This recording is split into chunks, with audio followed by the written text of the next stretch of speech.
Waxaan ogaaday in nolosha fudaydkeeda uu ku jiro markaad joojisid inaad dadka u sharaxdid naftaada, oo aad samaysid waxa naftaada danteeda ay ku jirto.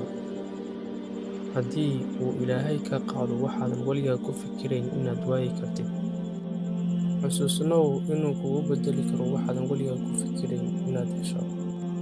Dulqaad u lahow hadafyadaada. Mararka qaar waxaa lagama maarmaan ah inaad bartid naftaada caqabadaha kuwa ugu xunxun, si aad u gaadhid noloshaada darajadeeda midda ugu sarreysa.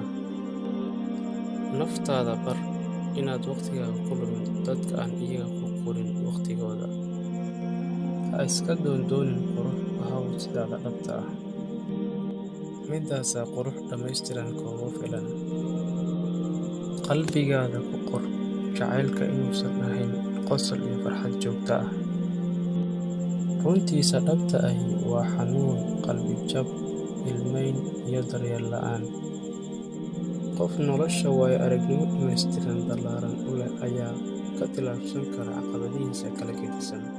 Inaad tiraahdaa wax waan isku dayayaa ama waan samayn karaa ayaa waxa ay kala yihiin laba shay.